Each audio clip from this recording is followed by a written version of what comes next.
সারা বাংলাদেশে বৈষম্য বিরোধী আন্দোলন হয়েছে।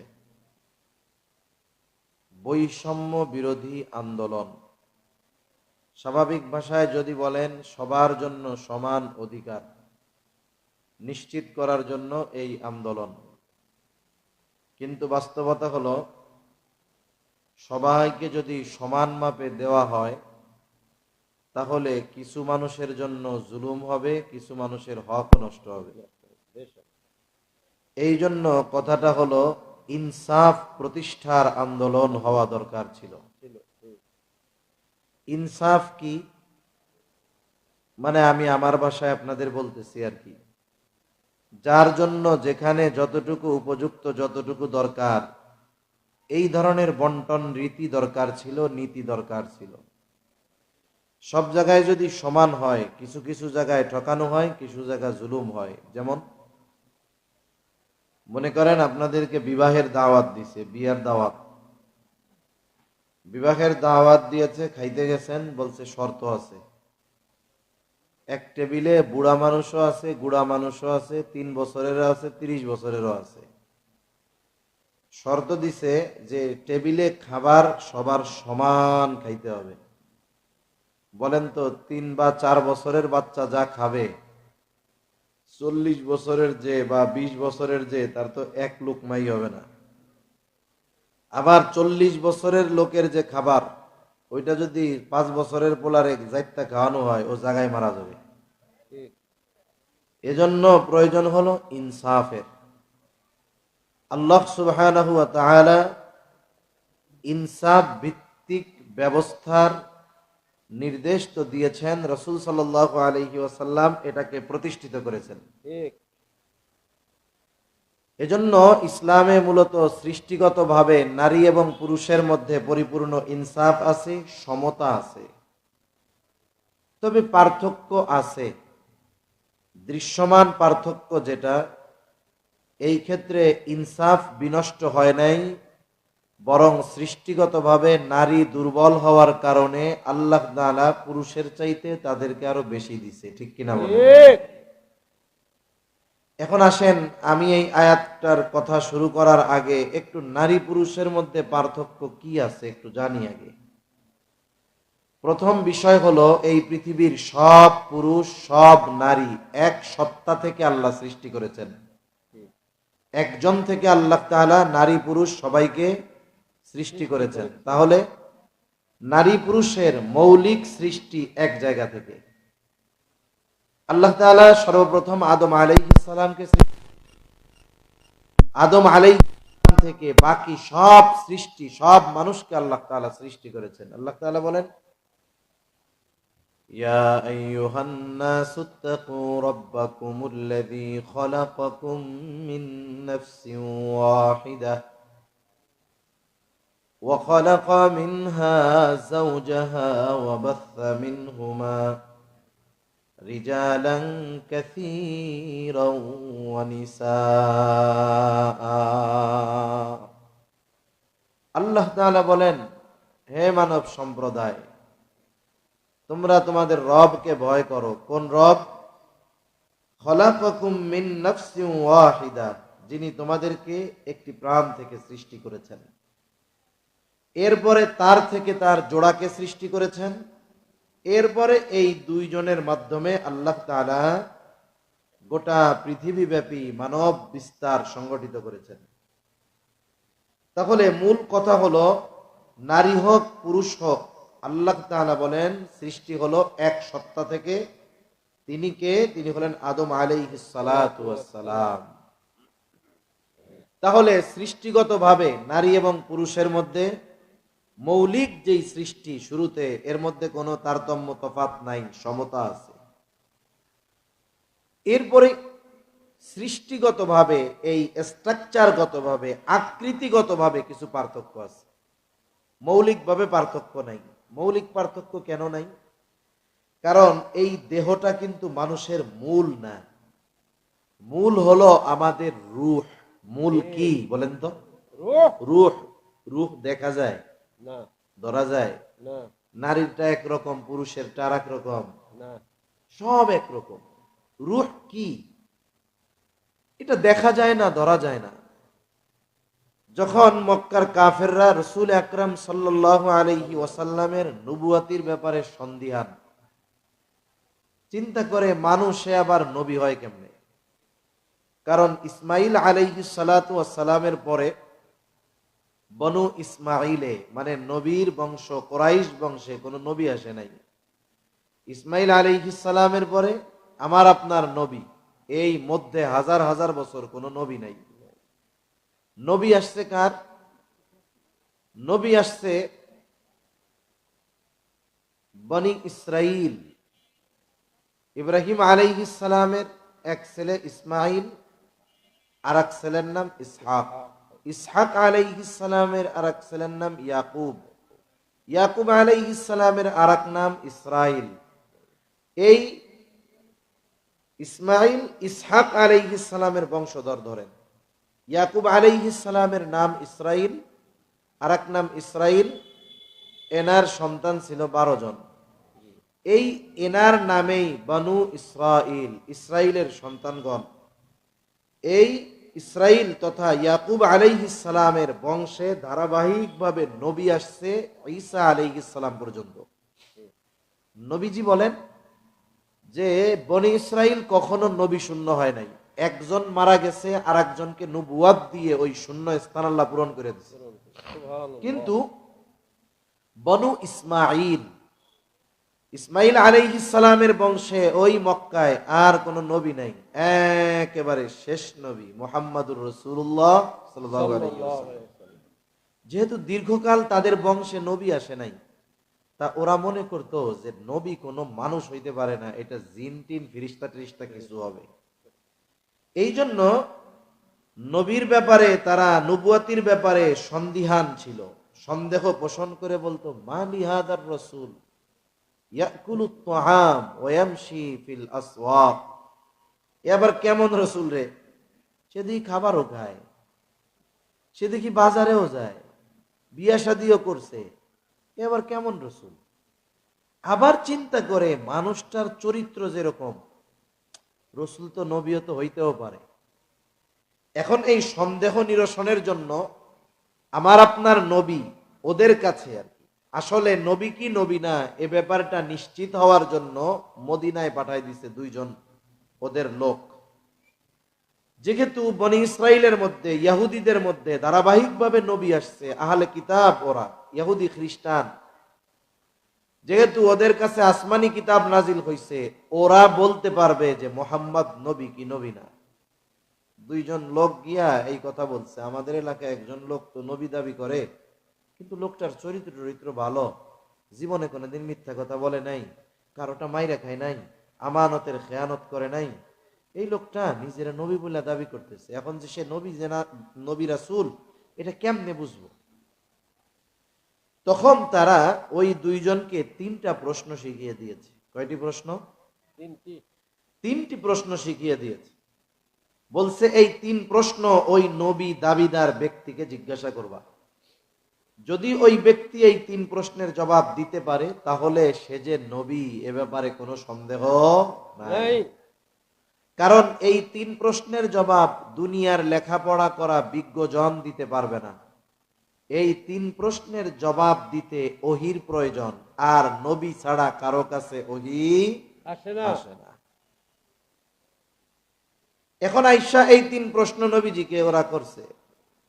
এখানে আমাদের জন্য শিক্ষণীয় কিছু বিষয়ও আছে। অনেক সময় বড়দেরকে বলার মাধ্যমে ছোটদের হুঁশিয়ারি করা হয়। আসলে উদ্দেশ্য সবাইকে বলা, কিন্তু বলা হইতেছে একজনকে টার্গেট করে, কিন্তু উদ্দেশ্য সবাই। কোরআনুল কারীমের মধ্যে অনেক সময় এরকম মনে হয় যে উদ্দেশ্য মনে হয় নবীজিকে টার্গেট করে মনে হয় আল্লাহ কইতেছে না, অথচ দেখা যায় নবীজিকে যেই বিষয়ে আল্লাহ তাআলা নির্দেশ দিচ্ছেন ওই বিষয়টা নবীজির মধ্যে পরিপূর্ণভাবে আছে, এরপরেও নির্দেশ নবীজিকে দিচ্ছেন কেন? উদ্দেশ্য হলো উম্মত। উদ্দেশ্য কি? উম্মত। আল্লাহ তাআলা নবীজির মাধ্যমে অনেক গুরুত্বপূর্ণ শিক্ষা আমাদেরকে দিয়েছেন। তা এই 3টি প্রশ্ন আয়েশা নবীর কাছে করছে। নবীজি বলছেন ঠিক আছে, কালকে জবাব দিয়া দিমুনে। কেন? প্রতিনিয়ত জিবরাইল আলাইহিস সালাম ওহী নিয়ে আসতেছে। রাসূলুল্লাহ সাল্লাল্লাহু আলাইহি ওয়াসাল্লাম ভুলে গেছেন, খেয়াল নাই, উনি ইনশাআল্লাহ বলেন নাই। আল্লাহ সুবহানাহু ওয়া তাআলা এই জন্য দীর্ঘদিন ওহী আসা বন্ধ, আগামীকাল হয়ে গেছে, জিবরাইল আলাইহিস সালাম জবাব নিয়ে আসে না। নবীজি চিন্তিত, কাফেররা কয় তাইলে মনে হয় জবাব দিতে পারবে না। ফিতরাতে ওহী আসা এই সময় স্থগিত ছিল। কোন কোন তাফসীরে আসছে 15 দিন পর্যন্ত ওহী আসে নাই। চিন্তা করেন, এই 15 দিন তাইলে মক্কার মুশরিকরা কি করছে, অবস্থাটা কি ছিল, আর নবীজি কত পেরেশান ছিলেন, চিন্তিত ছিলেন। 15 দিন পর জিবরাইল আলাইহিস সালাম এই 3 প্রশ্নের জবাব নিয়ে আসতেন। সাথে সাথে একটা শিক্ষা আমাদের জন্য দিয়েছেন। কি শিক্ষা? আল্লাহ তাআলা বলেন, ওয়ালা তাকুলান্না লিশাইইন ইন্নী ফাইলুন যালিকা গাদা ইল্লা আন ইয়াশা আল্লাহ। শিক্ষাটা কি? ওয়ালা তাকুলান্না লিশাইইন ইন্নী ফাইলুন যালিকা গাদা, এরকম কোন সময় বলবেন না নিশ্চয়ই এটা আমি আগামীকাল করব, এমনটা কখনো বলবেন না। বরং কি বলবেন? ইল্লা আন ইয়াশা আল্লাহ, মানে বলবেন যে ইনশাআল্লাহ আগামীকাল করব, ইনশাআল্লাহ আগামীকাল করব। এজন্য এটা মুসলিমদের দৈনন্দিন একটি পরিভাষা। জীবনে চলতে ফিরতে কিছু পরিভাষার ব্যবহার সব সময় লাগে। একজন জিজ্ঞাসা করছে আমাকে, আপনাকে, কেমন আছেন? আমরা বলি ভালো আছি, কিন্তু ইমানদার সে কি বলবে? আলহামদুলিল্লাহ ভালো আছি। ভালো কিছু দেখছে, কেউ কিছুর প্রশংসা করেছে, বলবে মাশা আল্লাহ। এমন কিছু দেখছে যেটা আজীব ব্যাপার, আশ্চর্যবোধক, বলবে সুবহানাল্লাহ। এমন কিছু হয়েছে যার মধ্যে আল্লাহর বড়ত্বের প্রকাশ পায়, বলবে আল্লাহু আকবার।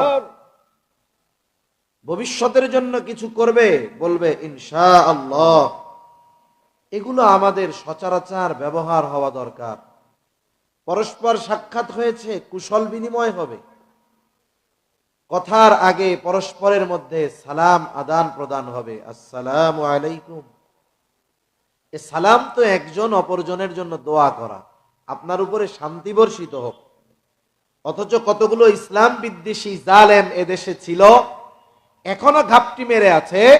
তারা বলে জঙ্গিবাদের সাথে তোমার সন্তান যুবকেরা জড়িত, কেমনে বুঝবা? বলে দেখা হইলে কথার আগে সালাম দেয়। নাউজুবিল্লাহ। একে অপরের জন্য দোয়া করতেছে, বলে এটা নাকি জঙ্গিবাদের আলামত। কথায় কথায় আলহামদুলিল্লাহ সুবহানাল্লাহ বলে, টাকনুর উপরে প্যান্ট পরে, বুঝবা এগুলো জঙ্গিবাদের সাথে জড়াচ্ছে।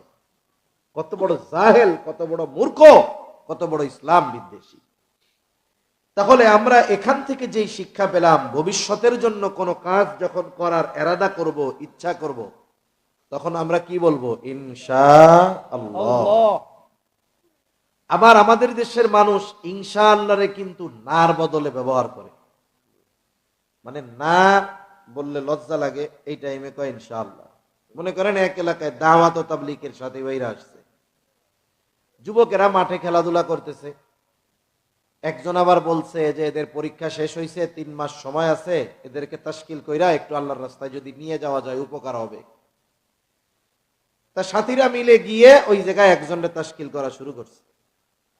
এখন বলতেছে যে তোমাদের তো অনেক সময় আছে, এখন লেখাপড়া নাই, ফ্রি সময় কাটতেছে, এই সময়ের হিসাব আল্লাহর কাছে দেওয়া লাগবে, আমরা তো এ দুনিয়ায় বিনা কারণে আল্লাহ তাআলা পাঠান নাই, তাহলে তোমরা এক চিল্লার জন্য আমাদের সাথে নাম লেখায় ফেলো।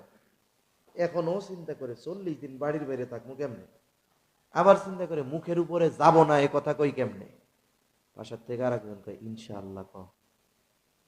পাশের থেকে একজনে কি কয়, ও এখন বলছে ইনশাআল্লাহ, এবার নামটা লেখা ছেড়ে দিছে। এখন বলেন ও তো আসলে যাবে না, যাবে না, এটা তার পাক্কা নিয়ত, না বললে লজ্জা পাবে, ব্যবহার করছে কি শব্দ? ইনশাআল্লাহ। ইনশাআল্লাহ। এজন্য আমরা নার বদলে ইনশাআল্লাহকে ব্যবহার করা শুরু করছি। এটা করা যাবে না। আমার একজন বলছে এটা করেন, আপনাকে একজন বলছে এটা কইরা দেন, আপনি চিন্তা করছেন বন্ধু মানুষ, প্রতিবেশী মানুষ, যদি সরাসরি না কই তাহলে মন খারাপ করবে, কি কয় ইনশাআল্লাহ। লাস্টে ইচ্ছা কইরা করে না, কয় দোষ দেয় আল্লাহর, আল্লাহ চায় নাই তাই হয় নাই। আগে তো আল্লাহ বলছে তুমি চেষ্টা করো, এরপরে আমি তৌফিক দেই না না দেই সেটা পরের ব্যাপার। তাহলে আমরা ইনশাআল্লাহর ব্যবহার যথা জায়গায় যথাস্থানে যথাযথ ভাব গম্ভীর্যতার সাথে ওজন রেখে করব, বলেন ইনশাআল্লাহ। তা এই জন্য অনেক সময় অনেকে ইনশাআল্লাহ বলার পরেও বলে ভাই সত্যি কথা করবেন তো করবেন তো। তার মানে দেখেন ইনশাআল্লাহ বলার পরেও বিশ্বাস করে না, কারণ কি শব্দটাকে আমরা নার বদলে ব্যবহার করছি। তা আল্লাহ তাআলা এই শিক্ষা দেওয়ার সাথে সাথে এই 3 প্রশ্নের জবাব সহ পাঠায়া দিয়েছেন। এই 3 প্রশ্নের মধ্যে একটা প্রশ্ন হলো ওয়ায়াসআলুনাকা আনির রূহ কুলির রূহু মিন আমরি রাব্বি ওয়া মা উতীতুম মিনাল ইলমি ইল্লা কলিলা। আল্লাহ রাব্বুল আলামিন বলেন ওয়ায়াসআলুনাকা আনির রূহ, তারা আপনাকে রূহ সম্পর্কে জিজ্ঞাসা করে, আপনার কাছে জানতে চায় রূহের ব্যাপারে, রূহ কি জিনিস।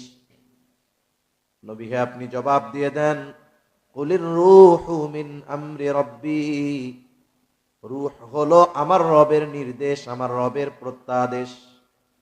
এই জন্য এই দেহটা ধ্বংস হয়ে যায়, মাটির সাথে পচে গলে মিশে যায়, কিন্তু রূহ কখনো ধ্বংস হয় না। কারণ আল্লাহ তাআলা যেমন চিরন্তন, আল্লাহ তাআলার কালাম কথা সেটাও চিরন্তন। এই রূহটা আকৃতি কেমন, গড়ন গঠন কেমন, এটা সাধারণ মানুষের দ্বারা অনুধাবন করা কঠিন। এই জন্য আল্লাহ তাআলা বলেন আপনি বলে দেন কুলির রূহু মিন আমরি রাব্বি, রূহ হলো আমার রবের আদেশ প্রত্যাদেশ। সাথে সাথে আল্লাহ তাআলা এটাও বলেন ওয়ামা উতীতুম মিনাল ইলমি ইল্লা কলিলা। আল্লাহ তাআলা বলেন তোমাদেরকে অতি সামান্য জ্ঞান দেওয়া হয়েছে। আসলে আমি কথা একদিকে বলতে চাচ্ছিলাম, আল্লাহর ইচ্ছায় কথাটা হয়তো আর একদিকে যাচ্ছে, যেহেতু যেখানে কথাটা আসলো বলেই দেই। আল্লাহ তাআলা বলেন তোমাদেরকে অতি সামান্য জ্ঞান দান করা হয়েছে। এর দ্বারা একটা বিষয় বোঝা যায়, রূহ নিয়ে অতিমাত্রায় গবেষণা রিসার্চ করার প্রয়োজন নাই। কারণ এই পৃথিবীর অনেক কিছু আছে যেগুলো মানুষের জ্ঞানের বাইরে। অথচ দেখা যায় এই দুনিয়ার মানুষ সামান্য কিছু জ্ঞান অর্জন করার পরে অনেক মহা জ্ঞানী সেজে, অতি পণ্ডিত সেজে স্রষ্টার অস্তিত্বকে অবিশ্বাস করে বসে। কিন্তু বাস্তবে যদি আমরা আমাদের জ্ঞানের পরিধি জানতে পারতাম, আমাদের জ্ঞানের পরিমাণ যদি আমরা জানতে পারতাম, আল্লাহর কসম এই দুনিয়ার সবচাইতে বড় জ্ঞানী ব্যক্তিও তার জ্ঞান নিয়ে অহংকার করত না। বাস্তবিক অর্থে আমাদের জ্ঞানের পরিধি কতটুক। এই সূরা কাহাফের মধ্যে একটা শিক্ষা সফরের ঘটনা আছে। শিক্ষা সফর, স্কুল থেকে, কলেজ থেকে, ভার্সিটি থেকে যে শিক্ষা সফরে যায়, ও জায়গায় বাস্তবিক ভালো শিক্ষা হয় না, ওই জায়গা হলো কুশিক্ষার সফর। ঠিক কিনা বলেন? ওই সফরে কত অপরাধ অন্যায় গুনাহ হয় এটা বলার প্রয়োজন নেই। শিক্ষা সফর, হজের সফর শিক্ষা সফর, উমরার সফর শিক্ষা সফর, দাওয়াত ও তাবলীগের সফর শিক্ষা সফর। এই ধরনের সফরগুলো শিক্ষা সফর। কুরআনুল কারীমের মধ্যে হযরত খিজির আলাইহিস সালামের সাথে মূসা আলাইহিস সালামের সফর শিক্ষা সফর। লম্বা ঘটনা, আমি ওই দিকে যাব না। যখন দুইজন মিলে সফর শুরু করছে, মূসা আলাইহিস সালামকে আল্লাহ তাআলা কেন খিজির আলাইহিস সালামের কাছে পাঠাইছে আপনারাও জানেন, আমরাও জানি। আবার আল্লাহ তাআলা খিজির আলাইহিস সালামকেও জানায় দিছে কেন মূসারে তোমার কাছে পাঠাইলাম। এইবার দুইজনে সফর শুরু করেছে। প্রথমে দুইজন একটা নৌকার মধ্যে উঠছে, সমুদ্র পাড়ি দিবে। নৌকার মধ্যে যখন উঠছে, একটা দৃশ্য দুইজনেরই দৃষ্টিগোচর হয়েছে। দুইজনেই দেখে সমুদ্রের মধ্যে একটা পাখি উড়ন্ত অবস্থায় ঠোঁট সমুদ্রের সাথে লাগিয়ে পানি পান করতেছে। নৌপথে যারা লম্বা সফর করেছেন, সমুদ্র হোক আর নদীর মধ্যে হোক, ওই নদী সমুদ্রের মধ্যে কিছু পাখি উড়ে, যখন ওদের পানির তৃষ্ণা হয় উড়ন্ত অবস্থায় ঠোঁটটাকে সমুদ্র বা নদীর সাথে লাগায়া পানি পান করে। এই দৃশ্য দুইজনই দেখছে। খিজির আলাইহিস সালাম মুসা আলাইহিস সালামকে বলে, ভাই মুসা, দৃশ্যটা কি দেখছেন? বলে, হ্যাঁ দেখছি। বলে, শুনেন, এই যে পাখি সমুদ্র থেকে পানি পান করতেছে, পানি পান করার সময় পাখির ঠোঁটে যতটুকু পানি লেগে আছে, যদি এই গোটা সমুদ্রের পানির সমপরিমাণ জ্ঞান আল্লাহ তাআলার হয়, তাহলে সমগ্র সৃষ্টির জ্ঞান ওই পাখির ঠোঁটে লেগে থাকা পানির চাইতেও কম। যদি আল্লাহ তাআলার জ্ঞান হয় গোটা সমুদ্রের সব পানির সমান, আল্লাহ তাআলার এই জ্ঞানের তুলনায় গোটা সৃষ্টি জগতের জ্ঞান কতটুকু? বলে, পাখির ঠোঁটে লেগে থাকা পানির চাইতেও কম। সুবহানাল্লাহ বলবেন না? এটা মনে হয় আপনাদের আশ্চর্য লাগে নাই। একটু চিন্তা করছেন, যে বলতেছে যে গোটা সমুদ্রের সমপরিমাণ জ্ঞান যদি আল্লাহ তাআলার হয়, আল্লাহর জ্ঞান এর চেয়েও বেশি। উনি উপমা দেওয়ার জন্য বলেছেন যে যদি গোটা সমুদ্রের পানি সমপরিমাণ জ্ঞান ইলম যদি আল্লাহ তাআলার হয়, আল্লাহ তাআলার জ্ঞানের তুলনায় মাখলুকের জ্ঞান কতটুকু? বলে, গোটা সৃষ্টি জগতের, এর মধ্যে জিন আছে, মানুষ আছে, নবীরা আছে, ফেরেশতারা আছে, গোটা সৃষ্টিকুলের সব সৃষ্টি আছে, সকলের জ্ঞান ওই পাখির ঠোঁটে লেগে থাকা পানির চাইতেও কম। সুবহান। তাহলে কোন কথার দিকে গেলাম এত কথা? যে রূহ, এটা নারীরও যে রূহ, পুরুষেরও তাই, এখানে কোনো তারতম্য নাই। কিন্তু আল্লাহ তাআলা গঠনগত একটু পরিবর্তন নারী এবং পুরুষের মধ্যে দিয়েছেন। স্বাভাবিকভাবে শারীরিক গঠনগত পরিবর্তন নারী এবং পুরুষের মধ্যে কি, এটা বলার দরকার নাই, এমনিই বুঝি। আল্লাহ তাআলা নারীকে সন্তান ধারণের ক্ষমতা দিয়েছেন, পুরুষকে সন্তান ধারণের ক্ষমতা আল্লাহ দেন নাই। পুরুষের মুখে দাড়ি গজায়, নারীর মুখে দাড়ি গজায় না। দুই একটা যা ব্যতিক্রম হয় এটা হরমোনজনিত কারণে হয়, কিন্তু স্বাভাবিকভাবে নারীর মুখে দাড়ি গজায় না। আরো গঠনগত যে পরিবর্তন সেটা আমাদের জানা আছে। এবার আসেন শরীয়তের হুকুমগত দিক দিয়ে তাদের সাথে পুরুষের কি পরিবর্তন। এক নাম্বার পরিবর্তন, যে পুরুষ যখন নামাজ ফরজ হয়, যতক্ষণ না সে অজ্ঞান হয়ে যায়, অচেতন হয়ে যায়, বেহুশ হয়ে যায়, এই সময় ছাড়া একেবারে হুশ থাকা পর্যন্ত তার উপরে নামাজ সব সময় ফরজ। কিন্তু একটা নারী যখন প্রাপ্তবয়স্কা হয়, নির্দিষ্ট একটা বয়স পর্যন্ত প্রতি মাসের নির্দিষ্ট সময়ে সে কিছুদিন অসুস্থ থাকে, ওই সময়গুলোতে আল্লাহ তাআলা তার নামাজগুলো মাফ করে দিয়েছে। শরীয়তের হুকুমগত আরেকটা পরিবর্তন, যেটা নিয়ে ইসলাম বিদ্বেষীদের সবচাইতে বেশি চুলকানি। বলে, সেটা কি? বলে, ওয়ারিসি সম্পদ বন্টনের ক্ষেত্রে তাদের চুলকানি। বলে, নারীর চাইতে পুরুষকে দ্বিগুণ দিয়া ইসলাম নারীদেরকে ঠকিয়েছে। নাউজুবিল্লাহ গণ। অথচ যদি আপনি অতীত ইতিহাস দেখেন, ইসলাম আসার আগে, নবীজির নবুয়াতির আগে, আল্লাহর কসম, ওই আরব সমাজে নারীদের মানুষ হিসাবেও কোনো মূল্যায়ন ছিল না। আরে নারীর অধিকার তো পরে, মানুষ হিসাবে যে একটা অধিকার, এটাও তাদের ছিল না। বরং কি হতো, কোন পিতার যদি কন্যা সন্তান হতো, সে লজ্জায় মানুষের সামনে মুখ দেখাইতো না, যতক্ষণ না ওই নারীকে, সে মেয়েটাকে জিন্দা পুঁতে ফেলতে পারতো, ওর অন্তরে শান্তি হইতো না।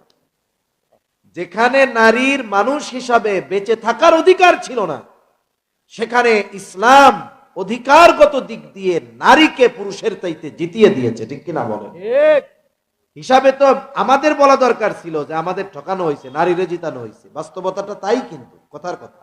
কিন্তু আল্লাহ তাআলা বেইনসাফি করেন না, এটা চিন্তার কোনো সুযোগ নাই। একটা মানুষের সমাজে আগে অধিকার প্রতিষ্ঠিত হওয়ার দরকার। ধন সম্পদ টাকা পয়সা পরে অধিকার যদি প্রতিষ্ঠিত না হয় কাজ হবে না। নারীর কোনো অধিকার সমাজে ছিল না, অথচ নারীর অধিকার আমার আপনার নবী প্রতিষ্ঠিত করে দিয়েছেন। আল্লাহ নারীর অধিকার প্রতিষ্ঠিত করে দিয়েছেন। কেমন অধিকার? কন্যা হিসাবে তার স্পেশাল অধিকার, স্ত্রী হিসাবে তার আছে অধিকার, মা হিসাবে তার আছে অধিকার। কত সুপার অধিকার!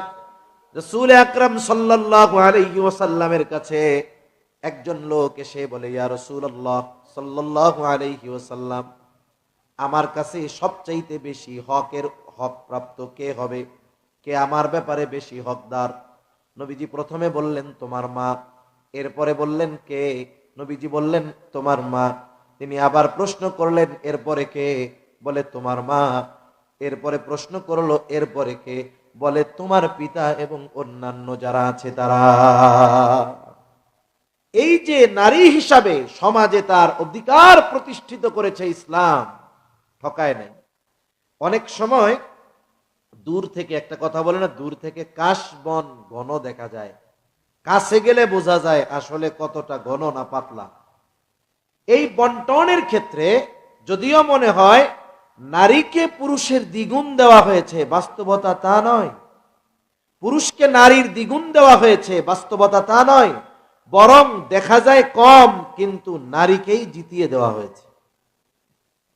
একটা উদাহরণ দিলে বুঝতে সহজ হবে যে নারীর আল্লাহ জিতাইলেন কেমনে। প্রথমত, এই যে নারী এবং পুরুষের মধ্যে সম্পদ বন্টনের যেই নীতিমালা, এটা দুনিয়ার কোন আদালত করছে নাকি? কে করেছেন? আল্লাহ তাআলার সিদ্ধান্ত চূড়ান্ত সিদ্ধান্ত। এখানে রদ বদলের সুপ্রিম কোর্টে আপিল করার কোনো সুযোগ নাই। সুপ্রিম কোর্ট রায় দিয়েছে, রাষ্ট্রপতির কাছে আপিল করে সুন্দর মতো 7 খুনের মামলার আসামিকেও বেকসুর খালাস দিয়ে দেওয়া যায়। কিন্তু আল্লাহ তাআলা যেটার সিদ্ধান্ত চূড়ান্ত ফয়সালা দিয়েছেন, পৃথিবীর কারো ওই সিদ্ধান্ত সামান্যতম পরিবর্ধন করার ক্ষমতা নাই। আল্লাহ রাব্বুল আলামিন বলেন, ইউসিকুমুল্লাহু ফি আওলাদিকুম লিয-যাকারি মিথলু হাযযিল উনসায়াইন। আল্লাহ রাব্বুল আলামিন বলেন, ইউসিকুমুল্লাহ, আল্লাহ তাআলা তোমাদেরকে ওসিয়ত করতেছেন। এখানে উদ্দেশ্য আল্লাহ তাআলার চূড়ান্ত সিদ্ধান্ত এটাই। কি সিদ্ধান্ত? বলে ফি আওলাদিকুম, তোমাদের সন্তানদের ব্যাপারে, লিয-যাকার মিথলু হাযযিল উনসায়াইন, সোজা কথা হলো তোমার সন্তান, ছেলে সন্তান 2 কন্যা সন্তানের সমপরিমাণ পাবে। তার মানে 2 জন কন্যা যেই পরিমাণ সম্পদ পাবে, একজন ছেলে সেই পরিমাণ সম্পদ ওয়ারিস হিসাবে পাবে। যদিও তারতম্য মনে হয়, তারতম্য নয়। মনে করেন একজন মানুষ চাকরি করে, তার বেতন 50,000 টাকা। আর একজন চাকরি করে, তার বেতন 20,000 টাকা। 50,000 টাকা যিনি বেতন পান, তার মাসে খরচ আছে 50,000-এর উপরে। দেখা যায় প্রতি মাসের শেষে 2-4-5,000 টাকা তার কর্জ করা লাগে। 50,000 যে পায়, মাস শেষে তার 50,000 নাই। আর একজন 20,000 টাকা পায় ঠিক, কিন্তু তার খরচ 10,000 টাকা, বাকি তার ডাইনে থাকে 10,000। বলেন তো এখানে ধনী কে? জোরে বলেন না, কে? সম্পদ কার আছে এটা আয় আর ব্যয়ের উপরে নির্ভর করে। এখন আসেন, একটা মেয়ে যখন দুনিয়ায় আসে, ইসলাম প্রথমে জানিয়ে দিল মেয়ে হলো জান্নাত। সুবহানাল্লাহ। 2টা মেয়ে আছে, ভালো মতো দিন শেখালো, একেবারে দিনদার পাত্রস্থ করে দিল। নবীজি বলেন সে 2টা জান্নাতের মালিক। সুবহানাল্লাহ। যখন কারো একটা মেয়ে হয়, মেয়ের ব্যাপারে সে যখন কারো ঘরে জন্মগ্রহণ করে, তার পরিচয় হলো কন্যা। পিতার ঘরে কন্যা যতদিন থাকবে, কন্যার সব খরচ বহন করার দায়িত্ব পিতার। বলে পিতা কন্যার খরচ বহন করতে বাধ্য কতদিন? বলে কন্যার বিবাহ যতদিন না হবে ততদিন। 18 বছরে যদি বিবাহ হয়, 18 বছরে যদি না হয়, 20 বছরে হয়, 25 বছর, 30 বছর, 35 বছরও যদি হয়ে যায়, যতদিন মেয়েটার বিবাহ না হবে ততদিন মেয়ের সমস্ত খরচ বহন করতে বাবা বাধ্য। কিন্তু ছেলের ক্ষেত্রে পুত্র সন্তানের ক্ষেত্রে পিতা ওই পুত্র সন্তানের খরচ বহন করতে বাধ্য কতদিন? বলে ও নাবালক থাকবে যতদিন। যখন সে বালেগ হয়ে যাবে, প্রাপ্ত বয়স্ক হয়ে যাবে। বালেগ কয় দিনে হয় কোন তো? হ্যাঁ, কয় বছরে বালেগ হয়? সরকারি হিসাব কয় 18 বছর, কিন্তু না, আহাদ্দুল বুলুগ হাদিসের মধ্যে আসছে 15 বছর। তা এই 15 বছরটা আবার ইংরেজি হিসাবে না, আরবি হিসাবে। আরবি হিসাবে যদি হয় তাহলে 14.5 বছর, ইংরেজি হিসাবের 14.5 বছরের একটু কম বেশি। এই সময় একটা ছেলে পরিপূর্ণ বালেগ হিসাবে প্রতিষ্ঠিত, এর আগেও হতে পারে। সর্বশেষ সীমা ইংরেজি হিসাবে 14.5 বছর, এর আগেও হতে পারে, 12 বছরেও হতে পারে, 13 বছরেও হতে পারে, 13.5তেও হতে পারে। তার মানে একটা ছেলে বালেগ হয়ে যাওয়ার পরে 14.5 বছরের পরে পিতা যদি বলে এখন আর আমি তোমার খরচ দিতে পারবো না, পড়ালেখার খরচ দিতে পারবো না, এখন তুমি নিজে ইনকাম করে লেখাপড়া করো, আমার খরচ বহন করো, পিতা এই কথা বলার অধিকার আছে। কারণ পিতা সন্তান বালেগ হওয়া পর্যন্ত তার খরচ চালাতে বাধ্য। অপরদিকে কন্যা বালেগা হলেই যে খরচ চালানো শেষ এমন নয়, বরং কন্যার বয়স যতই হোক না কেন, বিবাহ যতদিন না হবে ততদিন পর্যন্ত ওই কন্যার খরচ চালাতে পিতা বাধ্য। এখন বলেন, পিতার ঘরে মেয়ে জয়ী না ছেলে জয়ী? জোরে বলেন না। সম্পদ বন্টন অন্যদিকে রাখেন, ওটা তো পরে, মরার পরে হইব। বাপ বাইচা থাকতে বাবার ঘরে মেয়ে জয়ী না ছেলে জয়ী? দেখেন, বাপ মেয়েকে বিবাহ দেওয়ার জন্য সম্পদ গোছায়, অনেকে গাছ লাগায়, ওইটা লাগাইছি এই 3টা গাছ, মাইয়া যেদিন হয়েছে তারপরের দিন লাগাইছি 5টা মেহগুনি গাছ। মেয়ের 18-20 বছর হইতে হইতে এই এক একটা গাছের দাম 1 লাখ করে হয়ে যাব, এইটা আমার মাইয়ের লেগা।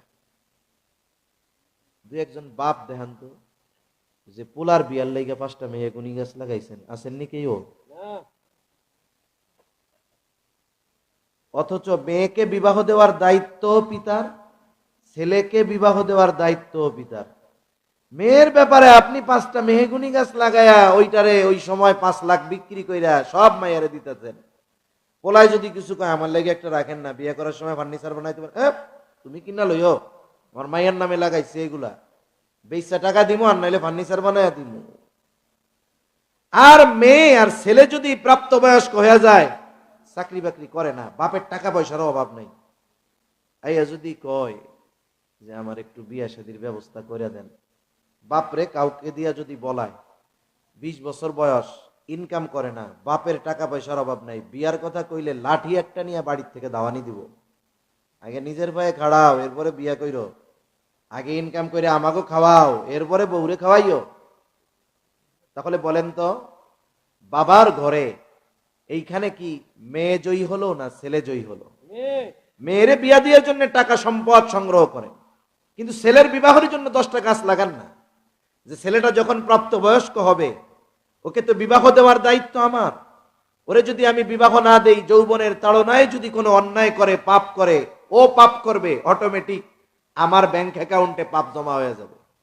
তাইলে ওই পাপে ওরে ফালানোর দরকার নাই। 18 বছর হইলে এই গাছ 10টা বেইচা ওরে কমু যে তুই যা করবি কর, বিয়া আগে তাড়াতাড়ি কর।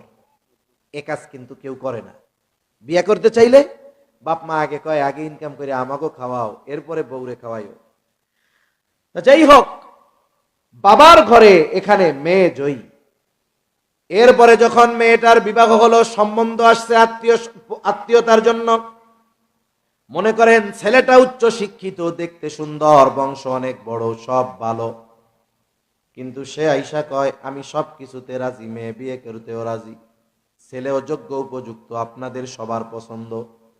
শুধু যদি ছেলেটা এই কথা বলে আমি আপনার মেয়েকে বা আপনাদের মেয়েকে বিবাহ করতে রাজি আছি, কিন্তু তার খরচপাতি বহন করতে পারবো না, ওই ছেলে যত টাকাওয়ালা হোক, যত সম্পদওয়ালা হোক, যত সম্ভ্রান্ত হোক, যত উচ্চ শিক্ষিত হোক, যদি বলে মেয়ের খরচ বহন করতে পারবো না, পিটাইয়া বাড়ি ছাড়া করবেন, ঠিক কিনা কোন?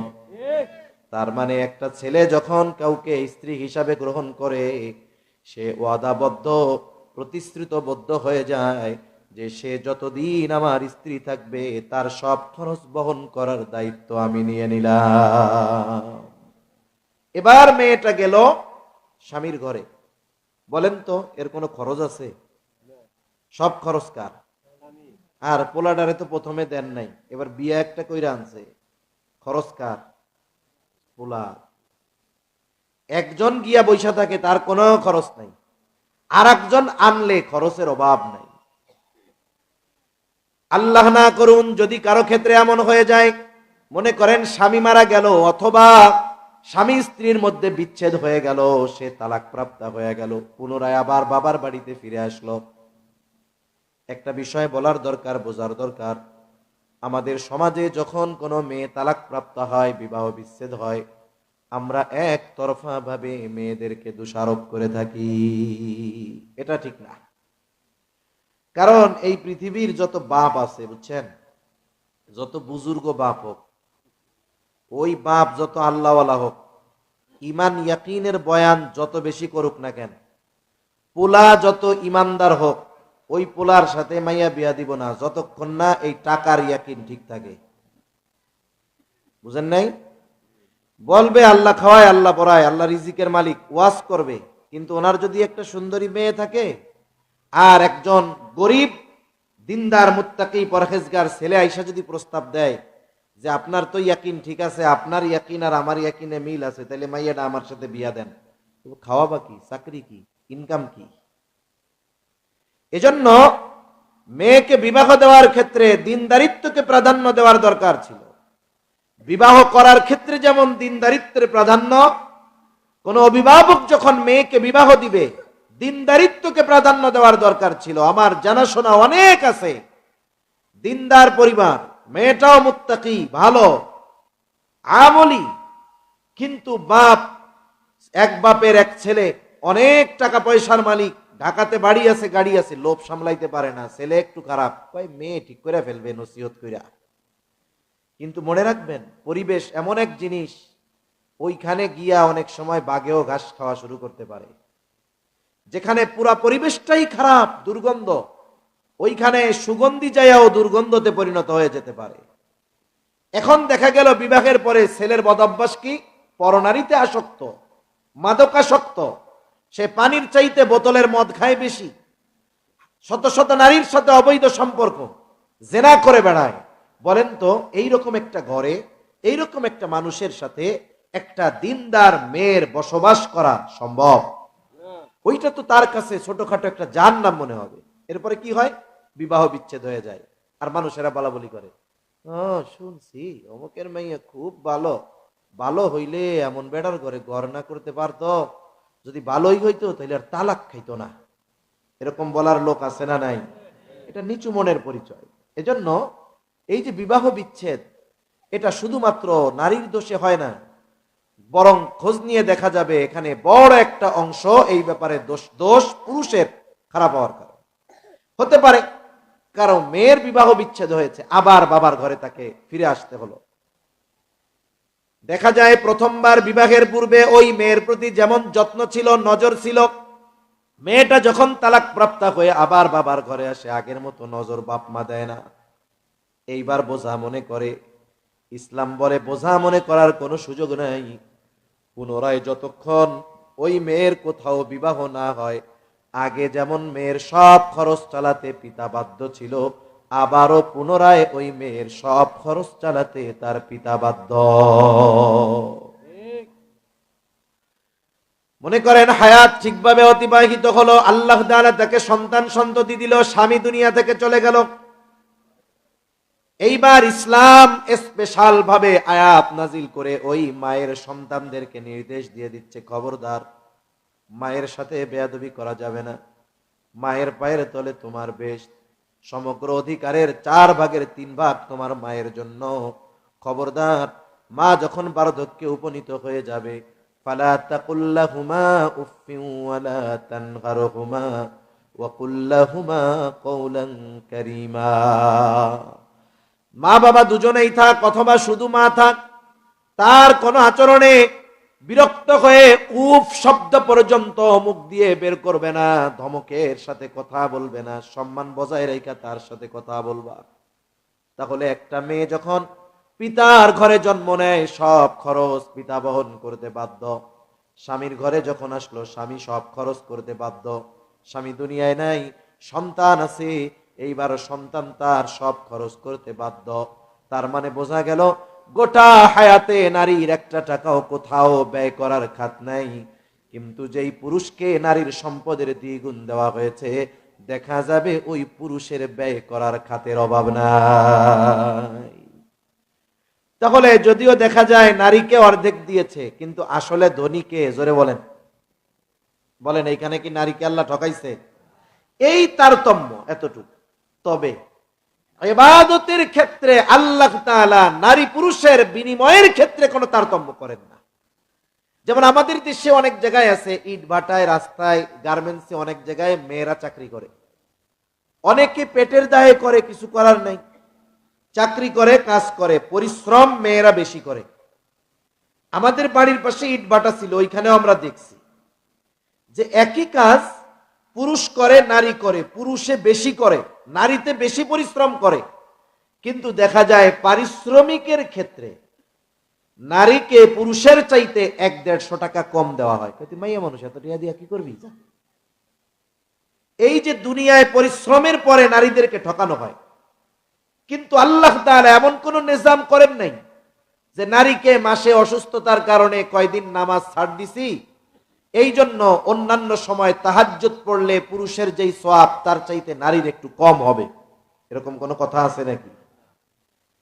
আল্লাহ রাব্বুল আলামিন নারী হোক আর পুরুষ হোক, যদি দুইটি শর্ত তাদের ঠিক থাকে, তারা যদি নেক আমল করে, দুইটি শর্ত ঠিক রেখে, আল্লাহ রাব্বুল আলামিন নারী হোক আর পুরুষ হোক উভয়কে সমান প্রতিদান দেওয়ার ঘোষণা দিয়েছে। আল্লাহ রাব্বুল আলামিন বলেন, মান আমিলা সালিহাম মিন যাকারিন আও উনসা ওয়া হুয়া মুমিন। আল্লাহ তাআলা বলেন যে আমলে সালেহ করে, মান আমিলা সালিহান মিন যাকারিন আও উনসা, হোক নারী অথবা পুরুষ, ওয়া হুয়া মুমিন, আর সে ঈমানদার। তার মানে ঈমানদার নারী অথবা পুরুষ যখন কোনো নেক আমল করে, আমলে সালেহ করে, আল্লাহ রাব্বুল আলামিন জানিয়ে দেন ওই ঈমানদার নারী অথবা পুরুষকে আমলে সালেহ করার কারণে 2 ধরনের পুরস্কার দেওয়া হয়ে থাকে। কয় ধরনের পুরস্কার? প্রথমে একটা মূল নীতি আমরা মনে রাখি। আপনাদের কষ্ট হইতেছে নাকি? অন্যান্য জায়গার তুলনায় ঠান্ডা আপনাদের এই জায়গায় আজকে বেশি পড়ছে। মানে অন্যান্য জায়গায় যা দেখলাম, আমার বাসার ওইদিকেও যে ঠান্ডা তার চেয়ে এই জায়গায় বেশি। 2 ধরনের পুরস্কারের কথা আল্লাহ তাআলা বলেছেন। এই পৃথিবীতে যত ইবাদত আছে, যত ইবাদত আছে, আমরা অনেক সময় মনে করি ইবাদতের প্রতিদান মনে হয় আল্লাহ তাআলা শুধু আখিরাতেই দেন। না, যত ইবাদত আছে সব ইবাদতের পুরস্কার দুনিয়ায়ও আছে, আখিরাতেও আছে। সুবহানাল্লাহ। তবে দুনিয়ায় কম, কোন ইবাদতের পরিপূর্ণ প্রতিদান দুনিয়ায় দেওয়াও হয় না, দেওয়ার সুযোগও নেই। আবার দুনিয়ায় যারা অপকর্ম করে, পাপ করে, কোন পাপের শাস্তি দুনিয়ায় পরিপূর্ণ দেওয়া হয় না, দেওয়া সম্ভব নয়। বরং প্রত্যেকটা মানুষকে তার কর্মের পূর্ণ প্রতিদান দেওয়া হবে কিয়ামতের দিন, আর দুনিয়ায় হালকা পাতলা দেওয়া হবে। এজন্য আল্লাহ তাআলা কোরআনুল কারীমের মধ্যে বলেন, ওয়া ইন্নামা তুওয়াফাউনা উজুরাকুম ইয়াওমাল কিয়ামাহ ফামান যুহজিহা আনিন নার ওয়া উদখিলাল জান্নাতা ফাকাদ ফাজ। আল্লাহ তাআলা বলেন, ওয়া ইন্নামা তুওয়াফাউনা উজুরাকুম ইয়াওমাল কিয়ামাহ, মোট কথা হলো মানুষকে তার কর্মের পূর্ণ প্রতিদান কিয়ামতের দিন দেওয়া হবে। সেই দিন যাকে আগুন থেকে বাঁচিয়ে জান্নাতে প্রবেশ করানো হবে, আল্লাহ তাআলা বলেন ফাকাদ ফাজ, সেই লোকটা সফল হয়ে যাবে। যেই মূলনীতির কথা বলতেছিলাম, এই দুনিয়াতে আমরা যত ভালো কর্ম করি, এই ব্যাপারে দৃঢ় বিশ্বাস আমাদের থাকতে হবে, ওই ভালো কর্মের পূর্ণ প্রতিদান আল্লাহ তাআলা আখিরাতে দিবে।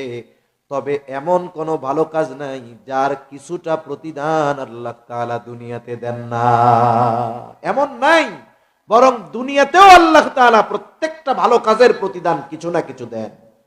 যেমন আপনারা এই মাদ্রাসার জন্য দান করেছেন, আরো 2 দিন ধরে ইনশাআল্লাহ করবেন। এই যে দান আপনারা করেছেন, বলেন তো দান সদকার দ্বারা শুধু কি আখিরাতের লাভ, দুনিয়ার লাভ নাই? জলে বলেন আছে না নাই? মানুষের ছোট ছোট দান সদকা বড় বড় বিপদ থেকে আল্লাহ তাআলা এই দান সদকার কারণে হেফাজত করেন। নবীজিও বলেন as-সাদাকাতু তারাদ্দুল বালা, সাদকা বালা মুসিবত থেকে হেফাজত করে, বালা মুসিবত দূর করে দেয়। কোন বালা মুসিবত? বলে দুনিয়ার বালা মুসিবতও দূর করে, আখিরাতের মুসিবতও দূর করে। সুবহানাল্লাহ। এজন্য আমরা দৃঢ় বিশ্বাসী থাকবো, দুনিয়ার প্রত্যেকটা ভালো কাজের প্রতিদান দুনিয়ায় আল্লাহ দিবেন, আখিরাতে পরিপূর্ণ দিবেন। আবার এটাও খেয়াল রাখতে হবে, দুনিয়ার মন্দ কাজগুলোর কিছু আল্লাহ তাআলা প্রতিদান দুনিয়াতে দিবেন, আর আখিরাতে পরিপূর্ণভাবে আল্লাহ তাআলা এই প্রতিদানগুলো দিবেন। এখন আসেন, প্রতিদানও 2 ধরনের, এক ধরনের দুনিয়ায় আর এক ধরনের আখিরাতে। তাহলে শর্ত আল্লাহ তাআলা কি দিয়েছেন? বলে নারী হোক আর পুরুষ হোক ইমানদার হতে হবে, সাথে সাথে আমলে সালেহ হতে হবে। কোরআনুল কারীমের অনেক জায়গায় আল্লাহ তাআলা এই কথা জানিয়ে দিয়ে বলেন, ইন্নাল্লাযীনা আমানু ওয়া আমিলুস সালিহাতি কানাত লাহুম জান্নাতুল ফিরদাউসি নুজুলা। আল্লাহ রাব্বুল আলামিন বলেন, নিশ্চয়ই যারা ঈমান আনে ও আমলে সালেহ করে, কানাত লাহুম জান্নাতুল ফিরদাউসি নুজুলা, তাদের জন্য রয়েছে জান্নাতুল ফেরদাউসের মেহমানদারি। শর্ত 2টা, বলে ঈমান আর আমলে সালেহ। এই 2টা শর্ত যদিও সংখ্যায় কম, কিন্তু 2টা জিনিসের অনেক দাম। লম্বা কথা আমি বলবো না, কষ্ট দিব না। 1 নম্বর শর্ত হলো ঈমান। আমাদের মনে রাখতে হবে, এই ঈমানটাকে শিরিক মুক্ত রাখতে হবে, ত্রুটি বিচ্যুতি মুক্ত রাখতে হবে। আর ঈমান যদি শিরিক মুক্ত রাখা যায়, ত্রুটি বিচ্যুতি মুক্ত রাখা যায়, তাহলে আশা করা যায় আমার আমলগুলো আল্লাহ তাআলার কাছে গৃহীত হবে। একজন যদি বেঈমান হয়, সে যদি ঈমানহীন বেঈমান, সে ভালো কাজ করলে তার ভালো কাজের প্রতিদান আল্লাহ দুনিয়ায় দিয়ে দেন, আখিরাতে তার জন্য কিছু বাকি থাকে না। কিন্তু ঈমানদার যদি ভালো কাজ করে, দুনিয়ায়ও কিছু দেন, আখিরাতের জন্য আল্লাহ তাআলা রেখে দেন। এজন্য 1 নম্বরে আমাদের ঈমানটা হতে হবে শিরিক মুক্ত। কি মুক্ত? জোরে বলেন, শিরিক মুক্ত। শিরকের সাথে জড়িত হওয়া যাবে না, কারণ আল্লাহ তাআলা বান্দার সব পাপ মাফ করে দেওয়ার ঘোষণা দিয়েছেন শিরক ছাড়া। আল্লাহ তাআলা বলেন, ইন্নাল্লাহা লা ইয়াগফিরু আন ইউশরাকা বিহি ওয়া ইয়াগফিরু মা দুনা যালিকা লিমান ইয়াশা। শিরিক ছাড়া বাকি সব পাপ অন্যায় ক্ষমার ঘোষণা আল্লাহ তাআলা দিয়ে দিয়েছেন, কিন্তু শিরিক করা যাবে না। এইভাবে যদি ঈমানটা শিরিক মুক্ত থাকে, ঈমানটা যদি ত্রুটি মুক্ত থাকে, এরপরে একটা মানুষ যখন আমল করে, ওই আমলটা যদি আমলে সালেহ হয়, মনে রাখতে হবে সব আমল কিন্তু আমলে সালেহ না। বুজুর্গানে দিন বলেন, বাস্তবে আমলে সালেহ হলো ওই আমল যেই আমল আল্লাহ তাআলার কাছে কবুল হওয়ার যোগ্যতা রাখে। মনে করেন একজন নামাজ পড়তেছে মানুষকে দেখানোর জন্য, আমল করতেছে, এটা আমল, কিন্তু এই আমল পরিশুদ্ধ আমলে সালেহ নয়, কারণ এই আমলটা, এই নামাজটা আল্লাহ পর্যন্ত পৌঁছাবে না। কিন্তু আল্লাহর জন্য যদি করা হয়, আমল ছোট হলেও আল্লাহ তাআলার কাছে এটা গৃহীত হয়, কবুল হয়। এজন্য ঈমান পরিশুদ্ধ রাখার পাশাপাশি আমলে সালেহ করা দরকার। এখন কোন আমল আমলে সালেহ হবে, কোন আমল আল্লাহ তাআলার কাছে গৃহীত হবে, কোন আমল আল্লাহ তাআলার কাছে কবুল হবে, বুজুর্গানে দিন মুফাসসিরিনে কেরাম বলেন, যদি কয়েকটা শর্ত ঠিক রেখে আমল করা যায়, অল্প হলেও ওই আমল কবুল করে নেন কে? আরো জোরে বলেন না কে? ঘুম আসতেছে নাকি আপনাদের? আমি বেশি সময় নিব না। তাকবীর দেন, নারায়ে তাকবীর। আরো জোরে, নারায়ে তাকবীর। মাশাআল্লাহ। মনে করেন অনির্দিষ্ট গন্তব্য, অজানা গন্তব্য কাছে হইলেও দূরে মনে হয়, কিন্তু নির্দিষ্ট গন্তব্য আপনার জানা আছে এটা এত দূর, ওইখানে যাব, আপনার কাছে দূরে মনে হবে না। যেমন আমি যখন এখানে আসছি আমার কাছে অনেক দূর মনে হয়েছে, যাওয়ার সময় মনে হবে যে এতটুকু রাস্তা। এজন্য আমি তো বলতেছি আর বলতেছি তাড়াতাড়ি শেষ করে দিব। এখন অনেকে চিন্তা করছে তাড়াতাড়ি কয়টা, তাড়াতাড়ি কয়টা হইতে পারে। আমার ঘড়ির সময় হইলো, আমি 1 ঘন্টা 1 ঘন্টা 10 মিনিট আলোচনা করি, ঘড়ির সময় 10টা বাজতে 3 মিনিট বাকি, 11টা বাজতে 3 মিনিট বাকি, ইনশাল্লাহ আমি 11:15টার মধ্যে শেষ করে দিব। এই 10-15 মিনিট ধৈর্যের সাথে বসে থাকবেন নাকি একটু আলোচনা করেন? ওই যে 2-3 জন থাকবে না আর কি, থাকবেন না আপনারা? মানে ধৈর্যের সাথে থাকা যাবে না, এই 15 মিনিট ধৈর্য নাই আপনাকে, থাকবেন কারা কারা হাত উঁচা করেন, নারায়ে তাকবীর, মাশাআল্লাহ। আপনার 15 মিনিট তো আর কষ্ট হবে না ইনশাআল্লাহ। এখন বুঝবেন যে 15 মিনিট শেষ। শর্তগুলা কি? ইবাদত আল্লাহ তাআলার কাছে কবুল হওয়ার শর্ত কি? এত ইবাদত করতেছি যদি আখিরাতে গিয়ে দেখি কবুল হয় নাই, এর চেয়ে দুঃখের আর কিছু আছে? আমরা এই দুনিয়ায় যে আমলগুলা করি, ইমানদার আমলগুলো আল্লাহর সামনে হাজির করা হবে কিয়ামতের দিন। যদি আমল আল্লাহর জন্য না হয়, মানে ওই আমলে সালেহ না হয়, আল্লাহ ওগুলোকে ডিস্ট্রয় করে দিবে, ধ্বংস করে দিবে একেবারে। আল্লাহ কি বলেন? وَقَدِمْنَا إِلَى مَا عَمِلُوا مِنْ عَمَلٍ فَجَعَلْنَاهُ هَبَاءً مَنْثُورًا।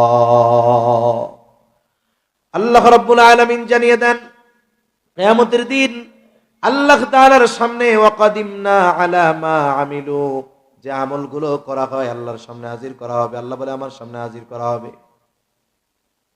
যে আমলগুলো আল্লাহর জন্য করা হয় নাই, আল্লাহ তাআলা বলেন ফাজআলনাহু হাবাআম মানসুরা, ওই আমলগুলোকে আমি আল হাবাউল মানসুরে পরিণত করে দিব। হাবাউল মানসুর কাকে বলে? হাবাউল মানসুর কাকে বলা হয়? আপনাদের বাড়িতে টিনের ঘর আছে বা ছিল? কার কার আছে এরকম? মাশাআল্লাহ।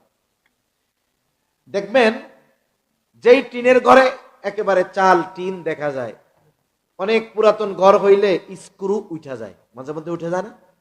ঘরের দরজা জানালো সব আটকানো, প্রচন্ড রোদ দুপুরবেলা, ওই টিনের চালের উপরে যখন সূর্যের আলো পড়ে, ওই স্ক্রুপের ছিদ্র দিয়ে আলো ঘরের মধ্যে ঢুকে, দেখছেন নি? ওই আলোর রেখার মধ্যে অগণিত ময়লা উঠতে দেখা যায়।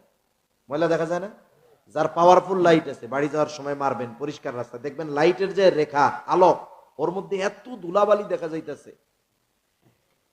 এই ধুলাবালি এখানেও আছে কিন্তু দেখা যায় না। এই জন্য আমরা কি মনে করি ধুলাবালি নাই, কিন্তু আসেনি নাই।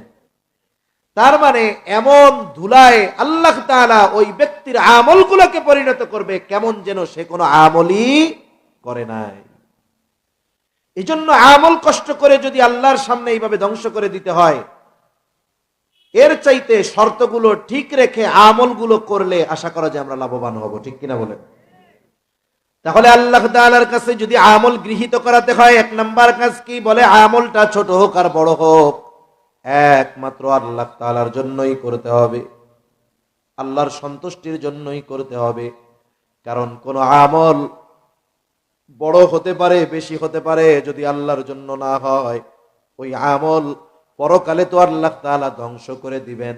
সাথে সাথে বলেন তো ইবাদতের একমাত্র হকদার কে? আল্লাহ তাআলার হক কি? আল্লাহ তাআলার হক আল্লাহ তাআলাই বলেন ওয়া'বুদুল্লাহা ওয়া লা তুশরিকু বিহি শাইআ। আনাস রাদিয়াল্লাহু তাআলা আনহু থেকে বর্ণিত, নবীজিও বলেছেন আল্লাহর হক হলো তারই ইবাদত করবা, তার সাথে শিরিক করবা না। তাহলে বলেন আমরা যে ইবাদত গুলো করি এগুলো কার হক? এখন ওই ইবাদত যদি আল্লাহকে বাদ দিয়ে মানুষকে দেখানোর জন্য করি, কার হক নষ্ট করা হবে? আল্লাহর হক নষ্ট করা হবে।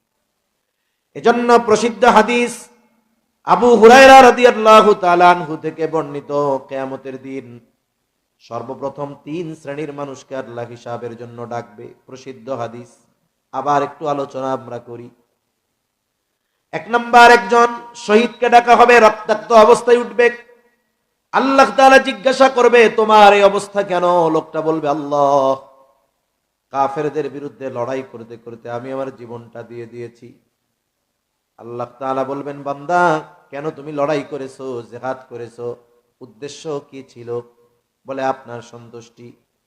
আল্লাহ তাআলা বলবেন, বান্দা তুমি মিথ্যা বলতেছো, আমি আল্লাহ জানি তুমি আমার সন্তুষ্টির জন্য জিহাদ করো নাই। তুমি জিহাদ করেছো যাতে করে দুনিয়ার মানুষ তোমার বীরত্বের প্রশংসা করে। যে উদ্দেশ্যে তুমি জিহাদ করেছো দুনিয়ায় পেয়ে গেছো। মানুষ তোমাকে বীর উত্তম উপাধি দিয়েছে, বীরশ্রেষ্ঠ উপাধি দিয়েছে, তোমার বীরত্বের প্রশংসা করেছে। সুতরাং আজকে আমি আল্লাহর তরফ থেকে তোমার জন্য কিছু নাই, তুমি চলে যাও, তোমার ঠিকানা হলো চিরস্থায়ী জাহান্নাম। 2 নম্বরে আল্লাহ তাআলা একজন দানবীরকে ডাকবে, জিজ্ঞাসা করবে, এত কষ্টের উপার্জিত সম্পদ কেন দান করেছো? লোকটা বলবে, আল্লাহ আপনার সন্তুষ্টির জন্য দান করেছি। আল্লাহ বলবেন, মিথ্যা বলতেছ, তুমি দান করেছো যাতে করে দুনিয়ার মানুষ তোমাকে দানবীর বলে, তোমার দানের প্রশংসা করে। এই উদ্দেশ্যে দান করেছ, দুনিয়ায় তুমি তা পেয়ে গেছো। সুতরাং আজকে আমি আল্লাহর তরফ থেকে তোমার জন্য কিছু নাই, তুমি চলে যাও, তোমার ঠিকানা হলো চিরস্থায়ী জাহান্নাম। তৃতীয়তে একজন কারি সাহেবকে ডাকা হবে, আলেমকে ডাকা হবে, জিজ্ঞাসা করা হবে, কোরআন কেন শিখেছো, ইলম কেন অর্জন করেছো? লোকটা বলবে, আল্লাহ আমি কোরআন শিখেছি আপনার সন্তুষ্টির জন্য, ইলম অর্জন করেছি আপনার সন্তুষ্টির জন্য। আল্লাহ তাআলা বলবে, বান্দা তুমি মিথ্যা বলতেছ, তুমি কোরআন শিখেছো, ইলম শিখেছো যাতে করে মানুষ তোমার ইলমের ব্যাপারে তোমাকে বাহবা দেয়, তোমার প্রশংসা করে, বড় আলেম বলে, বড় বক্তা বলে, ওয়াইজ বলে, মুফাসসির বলে, মুহাদ্দিস বলে, শাইখুল হাদিস বলে। যে উদ্দেশ্যে ইলম অর্জন করেছো দুনিয়ায় তুমি তা পেয়ে গেছো। সুতরাং আজকে আমি আল্লাহর তরফ থেকে তোমার জন্য কিছু নাই, তুমি চলে যাও, তোমার ঠিকানা হলো জাহান্নাম। চিন্তা করেন, এত বড় বড় আমল করেছে, আল্লাহর জন্য না হওয়ার কারণে আমল বাতিল, আমল ব্যান্ড। দ্বিতীয়ত আমলের হকদার একমাত্র ছিল আল্লাহ, ওইটা আল্লাহর জন্য না হওয়ার কারণে এটা হয়ে গেছে শিরক, আর শাস্তি হিসাবে তার জন্য ঠিকানা হলো জাহান্নাম। এজন্য আমার আপনার আমাদের জীবনের সব ছোট বড় ইবাদত একমাত্র কার জন্য করব? জোরে বলেন। দুনিয়ার মানুষকে দেখাইলে লস, আল্লাহ তাআলাকে দেখাইলে লাভ। এজন্য আল্লাহর জন্য করব। 2 নাম্বার, ইবাদত কবুল হওয়ার অন্যতম শর্ত বলে, যেই ইবাদত করব সেই ইবাদত নবীর তরিকায় করব।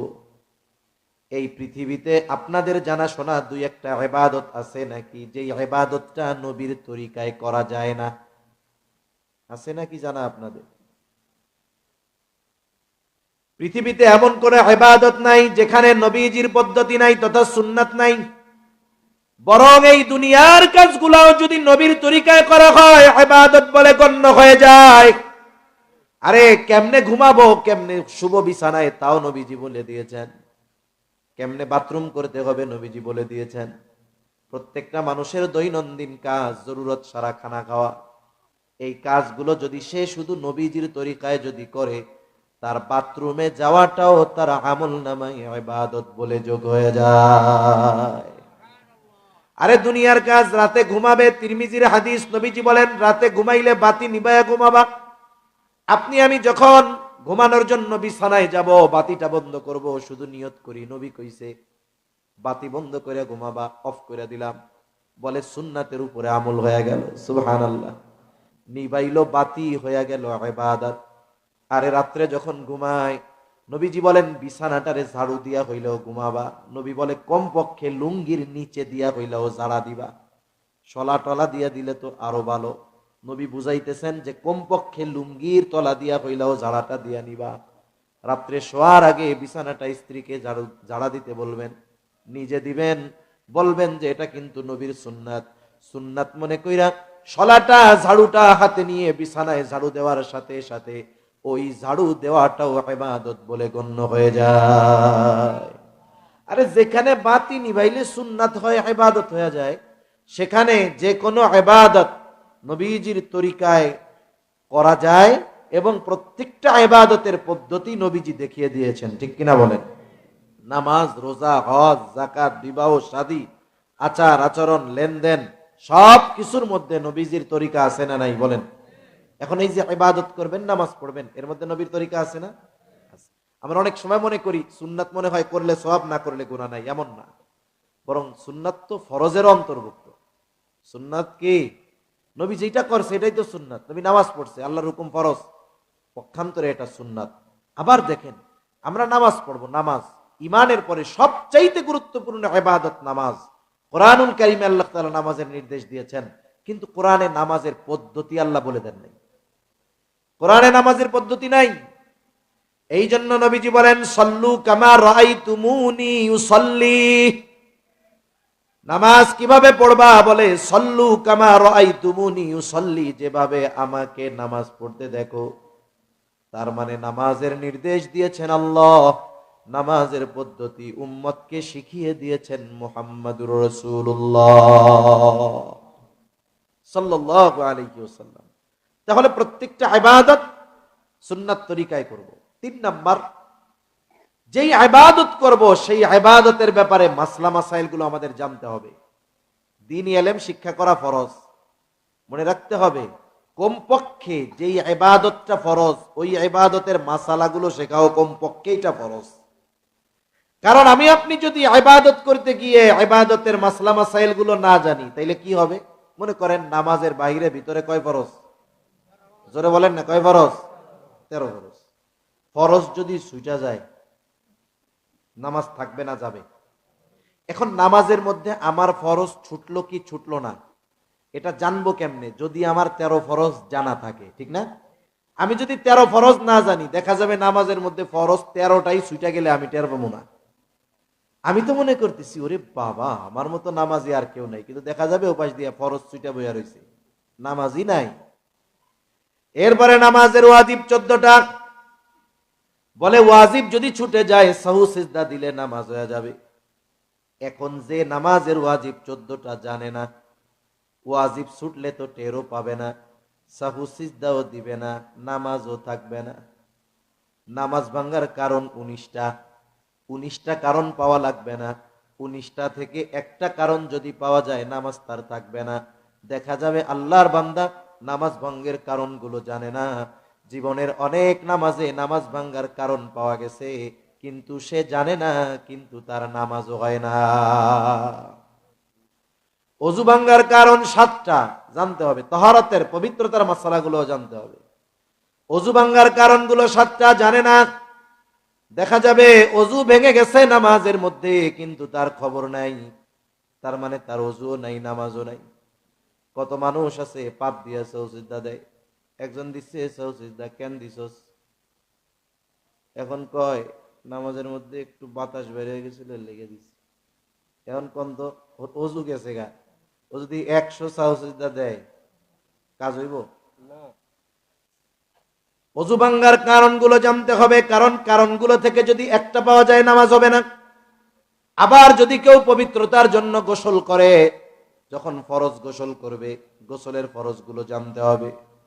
যদি ফরজগুলো থেকে একটা বাকি থেকে যায়, পবিত্রতা অর্জন হবে না, নামাজটাও কবুল হবে না। তাহলে চিন্তা করে দেখেন, যে কোনো ইবাদত একেবারে নিট অ্যান্ড ক্লিন, পরিশুদ্ধভাবে হওয়ার জন্য দ্বীনি ইলম শিক্ষা করা কতটা জরুরি, মোটামুটি বুঝতে পারছেন না?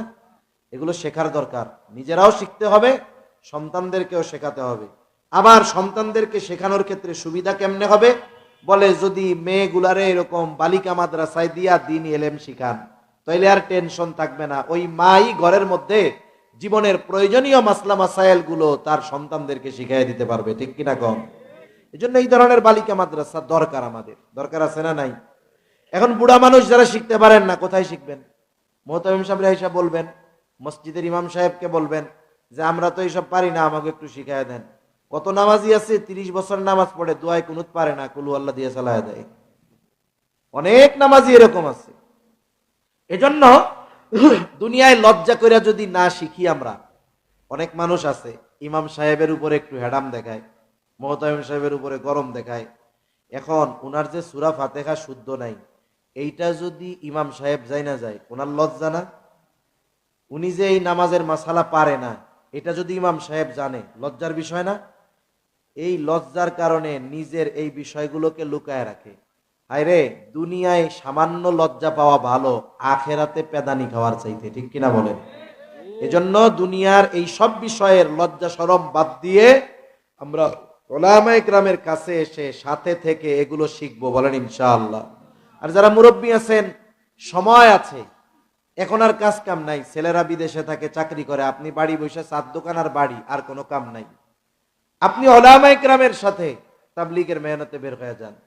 এই যে ইজতেমা হবে উলামায়ে কেরামের তত্ত্বাবধানে 31 জানুয়ারি 1-2 ফেব্রুয়ারি, এখন থেকে প্রস্তুতি নিয়ে চলে যান যে ওইখান থেকে আমি 3 চিল্লা দিয়ে এরপরে বাড়িতে ফিরবো, যদি মরি আল্লাহর রাস্তায় মইরা যামুগা। কত মানুষ আলিফ বা তা সা দেখা পড়তে পারতো না, অথচ 3 চিল্লা উলামায়ে কেরামের সাথে গেছে, তত্ত্বাবধানে থাকছে, নিজেদের দুর্বলতার কথা প্রকাশ করছে, আলেমরা মেহনত করে 3 চিল্লা দিয়ে আসছে, এখন কোরআন শরীফ দেখা সহি শুদ্ধভাবে পড়তে পারে। ইমাম যদি না থাকে, ইমামতি করতে পারে, বরং গ্রামের অনেক ইমামের চাইতে ওনার তিলাওয়াত আরো শুদ্ধ বেশি। সেজন্য উলামায়ে কেরামের সাথে তাবলীগে সময় দেওয়ার চেষ্টা করব, বলেন ইনশাআল্লাহ। ইবাদত কবুলের 4 নাম্বার শর্ত বলে খাবারটা হালাল হতে হবে। খাবার হালাল, শুধু খাবার হালাল হলে হবে না, উপার্জনটাও হালাল দরকার আছে না নাই? একজন ঘুষের টাকা পকেটের মধ্যে ভরা বাজারে আসছে, আইসা দেখে বিশাল গরু জবাই হইছে। কসাইয়ের কাছে কানের কাছে মুখ লাগায় বলে, বেটা এত বড় গরু জবাই দেওয়ার সময় আল্লাহর নাম নিছিলি? মাসালা জানে যে ইচ্ছা কইরা আল্লাহর নাম বাদ দিয়া যদি হালাল প্রাণী জবাই দেওয়া হয় সেটা হালাল থাকে না, কিন্তু ভুল ক্রমে সুইটা গেছে, মাসালা ভিন্ন, মনে আছে তবে পড়ে নাই, ইচ্ছা কইরা বাদ দিছে। কসাইও সালাক, কয় চাচা নামাজ কালাম পড়তে পারি না, নিজের পাপ আল্লাহ চাইলে মাফ করে দিব, আল্লাহর হক, কিন্তু ইচ্ছা কইরা বিসমিল্লাহ বাদ দিয়া যদি জবাই দেই গরুর গোশত হালাল থাকবে না, হারাম হবে। এই সকলরে হারাম খাওয়াইয়া তাদের পাপ আমি নিতে রাজি নাই। বিসমিল্লাহ কইছি, টেনশন কইরেন না। এবার কয় হ্যাঁ গোশত তাইলে হালাল, কোনো অসুবিধা নাই, দাও 20 কেজি। 20 কেজি গোশত নিয়ে পকেট থেকে যে টাকাটা দিছে, এটা কিসের টাকা জোরে কন? হারাম উপার্জন দিয়ে হালাল কিনলে সেটাও হারামের মতোই। এই জন্য উপার্জনও হালাল হতে হবে, খাবারটাও হালাল হতে হবে। উপার্জনও হালাল, খাবারটাও হালাল। অনেক সময় অনেকে পরিশ্রম করে, কিন্তু দেখা যায় তার কর্মটা হারাম। যেমন পরিশ্রম ঠিক আছে, একজন এক হোটেলে চাকরি করে, সেইখানে মদ পরিবেশন করতে হয়, এই বেটা খুব পরিশ্রম করে, মানুষের সামনে মদ আইনা দেয়, মাস শেষে বেতন পায়, আর মনে মনে কয় আরে কত পরিশ্রম করছি, হালাল উপার্জন। কিন্তু সে যে কামটা করতেছে, হাদিসের মধ্যে আসছে দেই মদ সম্পৃক্ত যেই 10 শ্রেণীর উপরে আল্লাহ এবং রাসূলের লানাত, তার মধ্যে 1 শ্রেণীর মানুষ হইল যে মদ পরিবেশন করে। এজন্য কর্মটাও দেখতে হবে হালাল কিনা। আবার হালাল কর্ম করতে গিয়া ওই জায়গায় টুপাইস কইরা কামানোর কোনো সুযোগ নাই। নেট অ্যান্ড ক্লিন, খাবার হালাল, উপার্জন হালাল। না হলে কি হবে? বলে খাবার উপার্জন হারাম যদি হয়, বড় বড় কয়েকটা ক্ষতি হয়। কয়টা ক্ষতি হয়? কয়েকটা ক্ষতি। সময় শেষ, এখন হলো ওই যে 90 মিনিট বল খেলা হয়, দেখছেন? বল খেলার টাইম কয় মিনিট? জোরে কয় না, কয় মিনিট? 90 মিনিটের পরে কয় মিনিট কি আছে কোন তো? এটা ইনজুরি টাইম, একটু ইনজুরি টাইম নেই, এক্সট্রা টাইম নেই, একটু 2-3 মিনিট, শেষ। তাহলে দেখেন, হারাম যদি খায় তার বড় বড় কয়েকটা ক্ষতি। 1 নাম্বার ক্ষতি, তার দোয়া আল্লাহ কবুল করেন না। হাদিসের মধ্যে এক ব্যক্তির ব্যাপারে আসছে, বাইতুল্লাহর সামনে উস্কো খুস্কো চুল, চূড়ান্ত বিনয়ের সাথে দোয়া করতেছে। সবাই নিশ্চিত এই ব্যক্তির দোয়া আল্লাহ ফিরাইয়া দিতে পারেন না, কিন্তু আল্লাহ তাআলা আমার আপনার নবীজিকে ওই ব্যক্তির বাস্তব অবস্থা জানায়া দিলেন। নবীজি এবার বলেন, ওই ব্যক্তির দোয়া আল্লাহ কেমনে কবুল করবে? যার গায়ে হারাম টাকার পোশাক আর যার দেহটা হারাম খাবার দিয়ে গঠিত, ওই ব্যক্তির দোয়া আল্লাহ তাআলা কেমনে কবুল করবে? তার মানে হারাম যে খায়, হারাম যে উপার্জন করে, দোয়া কবুলের সময়, দোয়া কবুলের স্থানে যদি বাইতুল্লাহর ভিতরেও চলে যায়, তার দোয়া আল্লাহ কবুল করেন না। 2 নম্বর ক্ষতি, রাসূলুল্লাহ সাল্লাল্লাহু আলাইহি ওয়াসাল্লাম জানায় দেন, লা ইয়াদখুলুল জান্নাতা জাসাদুন গুদিয়া বিল হারাম, হারাম ভক্ষণকারীর শরীর জান্নাতে প্রবেশ করবে না। তার মানে হারাম দ্বারা যেই দেহ গঠিত হয়েছে ওই দেহ জান্নাতে প্রবেশ করতে পারবে না। এরপরে আল্লাহ তাআলা কোরআনুল কারীমে জানায় দেন, ইয়া আইয়ুহার রুসুলু কুলু মিনাত তাইয়্যিবাতি ওয়া'মালু সালিহা। সব রাসূলগণকে আল্লাহ তাআলার একই নির্দেশ, হে রাসূলগণ আপনারা পবিত্র খান আর আমলে সালেহ করেন। বুজুর্গানে দ্বীন উলামায়ে কেরাম বলেন, আল্লাহ তাআলা প্রথমে বলেছেন পবিত্র খান, এরপরে আমলে সালেহ করেন। তার মানে যার খাবার পবিত্র না তথা যার উপার্জন হারাম, যার খাবারটাও হারাম এটা অপবিত্র। আর যার খাবার অপবিত্র সে যতই আমল করুক না কেন তার আমলে সালেহ হয় না, তার মানে তার আমল আল্লাহর কাছে কবুল হবে না। এখন বলেন, একটা মানুষ তার দোয়া যদি কবুল না হয়, তার আমল যদি কবুল না হয়, দুনিয়ার এই সামান্য হারাম গ্রহণ করার কারণে যদি জান্নাতে না যাওয়া যায়, এর চাইতে দুর্ভাগ্যের আর কিছুই হতে পারে না। ঠিক কিনা বলেন?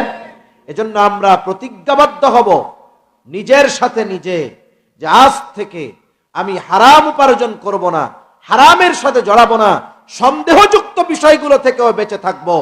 যা খাই অল্প খাই, হালাল খাবো, তাহলে আমল অল্প হলেও কবুল করবেন কে? তাহলে আল্লাহ তাআলা বলেন, ইমানদার নারী অথবা পুরুষ যখন আমলে সালেহ করে, বলে আমলে সালেহ কোনগুলা হবে? বলে আল্লাহর জন্য করতে হবে, নবীর তরিকায় করতে হবে। আমল যা করবে মাসলা মাসাইল যাইনা করতে হবে, হালাল উপার্জন হালাল খাবার গ্রহণ করতে হবে। এইভাবে ঈমান ঠিক রেখে এই শর্তগুলোর আলোকে যখন কোন নারী পুরুষ আমল করে, কয় ধরনের পুরস্কার? জোরে বলেন কয় ধরনের? আরো জোরে কয় ধরনের? এক নাম্বার, এক ধরনের পুরস্কার আল্লাহ তাআলা দিবেন দুনিয়ায়। সুবহানাল্লাহ কোন? কি পুরস্কার দিবে আল্লাহ তাআলা বলেন? তাকিদ যোগ করে আল্লাহ তাআলা বলেন, ফালানুহইয়ান্নাহু হায়াতান তাইয়্যিবা। এই ধরনের নারী পুরুষের ব্যাপারে আল্লাহ তাআলা বলেন, আমি অবশ্যই অবশ্যই তাদেরকে পবিত্র জিন্দেগি দান করব। হুজুরদের কাছে দোয়া করে, হুজুরে দোয়া করে, আল্লাহ আমাদের হায়াতে তৈয়বা দান করেন। শুনেন নাই মনে হয়? দোয়া করে না যে আল্লাহ আমাদেরকে হায়াতে তৈয়বা দান করেন। এই যে হায়াতে তৈয়বা, কি হায়াতে তৈয়বা? লম্বা কথা সংক্ষিপ্ত সারে কই। হায়াতে তৈয়বা হলো এক নাম্বার অমুখাপেক্ষী জীবন। অমুখাপেক্ষী জীবন মানে কোন মানুষের কাছে হাত পাতা লাগবে না, আল্লাহ ওই জীবন চালায় নিবে। মুখাপেক্ষী একমাত্র কার কাছে হব? দুনিয়ায় কারো কাছে দুনিয়ার প্রয়োজনে হাত পাতা আল্লাহ লাগাবেন না, তাকে ব্যবস্থা আল্লাহ করে দিবেন। এরপরে শান্তিময় জীবন দান করবেন, শান্তিময় পবিত্র জীবন। শান্তিময় কি? শান্তি অন্তরের সাথে সম্পৃক্ত, সুখ আসবাবের সাথে সম্পৃক্ত। মনে করেন সুখ কি? গরম লাগতেছে, এসি লাগাই নিছে। এসিটা কিসের আসবাব বলেন? সুখের। এসি কিসের আসবাব? সুখের আসবাব। কিন্তু বলেন, যেই লোকটা সুখের আসবাব এসি লাগাইলো একটু আরামে ঘুমানোর জন্য, কিন্তু ওর 3টা ছেলে সবচাইতে বড় খারাপ মাদকাসক্ত, আমারে কোন তো ওই এসির মধ্যে তার সুখ আছে, আরাম লাগবে, গরম লাগবে না, কিন্তু শান্তি লাগবে, ঘুম আসবে না। এজন্য শান্তি অন্তরের সাথে সম্পৃক্ত, সুখ আসবাবের সাথে সম্পৃক্ত। দেখা যায় সুখের আসবাব থাকার পরেও মানুষ শান্তি পায় না। কিন্তু অনেকের ঘরে কারেন্ট নাই, জ্যৈষ্ঠ মাসের গরমে দুপুরবেলা নাক টাইনা ঘুমায়, 3 ঘন্টায় ওরা ঠেললে উঠানো যায় না। ঠিক কিনা গণ? আল্লাহ তাআলা কি দিবে? বলে শান্তিময় পবিত্র জীবন দিবে, যেখানে কোনো অপবিত্রতা নাই, গুনাহ নাই, অন্যায় নাই। এরপরে কি দিবে? বলে ইবাদতে মজা দিবে। কি দিবে বলেন না? ইবাদতে মজা। শীতের কালে গরম ওই পুকুরের পানি, কলের পানি দিয়া, ঠান্ডা পানি দিয়ে ওযু করে কিছু বুড়া মানুষের কাঁপতে কাঁপতে মসজিদে আসে, ঠিক না? এই কাপার দ্বারা কি বুঝেন? ওনার আরাম লাগতেছে না কষ্ট হইতেছে? কষ্ট হচ্ছে ঠিক, কিন্তু মসজিদে গিয়া ফজরের নামাজে আল্লাহরে সিজদা দেওয়ায় কি মজা! এই মজার কারণে ওই কষ্টর সে কোনো কেয়ার করে না। ঠিক কিনা কন? কাইপ্পা কাইপ্পা মসজিদে যায়, কিন্তু সিজদা দেওয়ার মজাটা কি এটা উনি বুঝতে পারছে। এজন্য সম্ভবত ইবনুল জাওজি রাহমাতুল্লাহি আলাইহি বলেন, যে ইবাদতের মজা যারা পেয়েছে, এই ইবাদতের মজা যে কি মজা, এটা যদি দুনিয়ার রাজা বাদশারা টের পাইতো, আর ইবাদতের মজা যদি মানুষের কাছ থেকে ছিনিয়ে নেওয়া যাইত, তাহলে রাজা বাদশারা তাদের সর্বশক্তি প্রয়োগ করে মানুষের কাছ থেকে ইবাদতের মজা ছিনাইয়া নিয়ে যাইত, যুদ্ধ করতে পিছপা হইতো না। হায়াতে তাইয়্যিবার এক ব্যাখ্যা যে তাকে ইবাদতে মজা দান করা হবে, সুবহানাল্লাহ। আরেকটা কি দেওয়া হবে? স্বল্পে তুষ্টতা দেওয়া হবে। মানে খালি নাই নাই নাই নাই নাই নাই করবে না। দুনিয়ায় যে যত টাকাওয়ালা, যার যতগুলো ফ্যাক্টরি, ওর কাছে যায় জিজ্ঞেস করেন কি অবস্থা, নাই, ভালো নাই, টাকা পয়সা নাই, শেষ হয়ে গেলাম, ব্যবসা বাণিজ্য শেষ। অথচ শুরু করছিল 10টা মেশিন নিয়ে, এখন তার 10টা বড় বড় ফ্যাক্টরি, এরপরেও কি কয়, নাই নাই নাই নাই। আর মাদ্রাসার শিক্ষক 8,000 10,000 বেতন, মসজিদে জিজ্ঞাসা করেন কেমন, আলহামদুলিল্লাহ খুব ভালো আছে, আল্লাহ খুব ভালো রাখছে। এই যে স্বল্পে তুষ্টতা, যা আছে তাই নিয়ে খুশি থাকা, এটা দুনিয়ার শান্তির অন্যতম একেবারে গুরুত্বপূর্ণ কারণ। যদি এইটা কারোর মধ্যে না থাকে, সব পাইলেও তার শান্তি আসবে না। তাহলে বলেন, দুনিয়াতে যদি এই জিনিসগুলো পাওয়া যায়, আর কিছুর দরকার আছে? আল্লাহ তাআলা বলেন আখিরাতে কি দিমু রে? আল্লাহ বলেন ওয়ালা নাজজিয়ান্নাহুম আজরাহুম বিআহসানি মা কানু ইয়ামালুন। দুনিয়ায় যা করি, আখিরাতে তথা জান্নাতের সবচেয়ে ছোট নেয়ামত যেটা, যদি 1 লাখ বছর আমরা হায়াত পাইতাম, 1 লাখ বছর একনিষ্ঠতার সাথে আল্লাহর ইবাদত করতাম, জান্নাতের সবচেয়ে ছোট নেয়ামতটা এই 1 লাখ বছরের কবুল ইবাদতের মূল্য পরিশোধের সমপরিমাণ হইতো না। সুবহানাল্লাহ বলেন। আল্লাহ বলেন যা আমল করছো তার চাইতে অগণিত গুণ বেশি, অকল্পনীয় বেশি প্রতিদান আখিরাতে আমি আল্লাহ তোমাদের জন্য রাইখা দিছি। সুবহানাল্লাহ বলেন। এজন্য আমরা এই দুইটি বিষয় ঠিক রেখে, ঈমানের সাথে আমলে সালেহ, 4টি শর্ত বলছি, ঠিক রেখে যদি আমল করি, বলেন লাভ কি শুধু আখিরাতের না দুনিয়ারও আছে? দুনিয়া আখিরাতের লাভ যদি পেতে চাই, তাহলে অবশ্যই আমাদেরকে এই কথাগুলোর উপরে আমল করতে হবে। আল্লাহ তৌফিক দেন, জোরে বলি আমিন। অনেক সময় হয় কি, মাদ্রাসার বিল্ডিং এর কাজ ধরছে, দোয়া না কইরা যাবেন কারা কারা? আলহামদুলিল্লাহ সবাই যাবে, সবাই ভালো। এখন যদি কেউ না যায়, উঠে আমি কিন্তু দেখাই দিব যে দেখেন এই যে এতক্ষণ ওয়াজ করলাম, কি কথা শুনবে? এই কথাটাই শুনে নাই। এখন দেখেন মাদ্রাসার কাজবাজ চলতেছে, অনেকে চিন্তা করে যে দোয়ার আগে হুজুররে দিলাম, হুজুররে একটু হাতে দিমু। এখন যদি এরকম কেউ থাকেন দেওয়ার মতো, দোয়ার আগে যে এখন না পরে দিবেন, 2, 4, 5 হাজার 10,000, অথবা যে যেরকম পারেন 1-2 মিনিটের মধ্যে মাদ্রাসার মহব্বতে যদি কেউ দেওয়ার মতো থাকেন, এমনি কালেকশন মানে